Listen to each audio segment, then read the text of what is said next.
What's up, girls and boys? We're back for another exciting video, and today we're talking Ghost of Tsushima and the top 5 things I would love to see in future DLCs for this game. Now, just as a disclaimer, there have been no official announcements from Sucker Punch about future content for this franchise, but with the financial success of this game, the wind might be leading the way to future content. But for me, it's always fun to talk about this kind of thing. We've received somewhat of an update in the latest 1.05 patch, which added new features to the gameplay difficulty, so it's safe to say we could expect to see more from Sucker Punch. I'll definitely say that my fingers are crossed. Now, this entire game has been quite literally been a vacation for me. I haven't posted any content for the past week, and half because I've been too busy bathing in the serene waters of Tsushima and the blood of fallen Mongol invaders.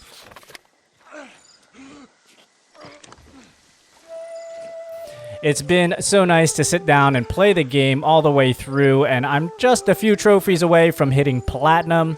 So if you finished the game, heard the entire legend of Jin Sakai, unlocked all the gear, chopped all the bamboo, mastered the flute and the weather, and made friends with every fox in Tsushima, then we're probably asking the same question: what's next? What can we expect?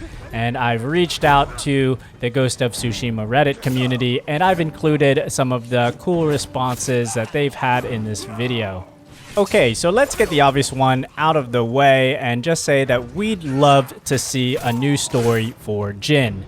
Don0510 says, probably a new story for Jin where he has to kill off remaining Mongols and a Mongol general who's just as terrible as Kutan Khan, if not worse, and has an idea how to counter the ghost strategy, and Jin has to deal with some new samurais and includes new duels and challenges for the game.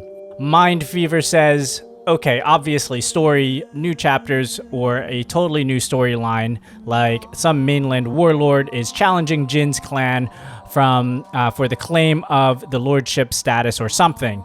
Uses dirty tactics, and he goes on to say, add enemies that use the ghost approach like Jin does. The War Devil says, I'd love to see a Blood and Wine type expansion set in Ikai Island, which the Mongols invaded next. Would be awesome to set up for further games too, in my opinion. Zoxmean says, DLC-wise, I want to see something that would bridge the sequel, which would take place during the second invasion on the mainland. Basically, it would consist of Jin trying to hold off a bigger Mongol invasion just to decide to fall back into the mainland and hope for the better there. So I think it's safe to say that we all agree that it would be cool to see a new Khan invader or the emergence of another ghost wannabe who fights as dirty as Jin Sakai. I think if we were to see an extended DLC story, these ideas probably would make the most sense. At the very least, I think everyone would like the option to at least reset the Mongol settlements that we have played and that have already been cleared, so that we can try them on a different difficulty without having to start a new game. Coming in at number 2 on the list would be new weapons, armor, and charms. Mind Fever says dual wielding left-hand tanto, right-hand katana, or both hands wakizashi, this sort of stuff. This would open many possibilities with stances, Kasoragama type of weapons, more customization options for armor like removing shoulder guards only. I definitely agree. A dual wielding weapon would be definitely fun, and experimenting with new stances would definitely be a way to go. Don0510 goes on to say, new charms like a charm to add more chain assassinations, new mythical techniques like dual wielding, and new stances for duels. It's nice to dream. I think it would be very cool to see more armor for Jin, or variations to the current ones at least. I definitely like to see more masks, as these are some of the coolest things, in my opinion, to unlock in the game. Maybe if they could have masks with different charm-like effects, like the ghost mask that increases the likelihood of scaring off enemies. That could be really cool. Coming in at number 3 would be more side games and challenges, similar to chopping bamboo.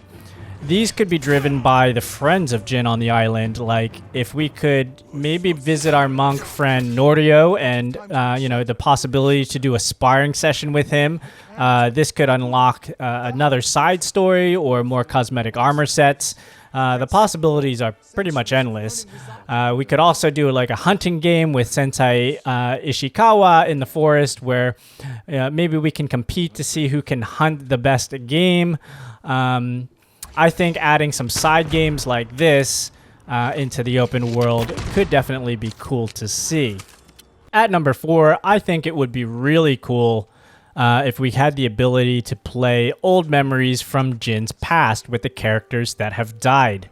The last scene you see, he has a whole house filled with memorabilia from his past, from like old armor from his father and some of the old flags from old clans. So maybe this could be a place where it can deviate and unlock new story arcs from Jin's past. Like, what if you could go back to a memory of Yuzo before the invasion, before he was even a Straw Hat, when Jin and him are training to be like a samurai, and do a story arc around that?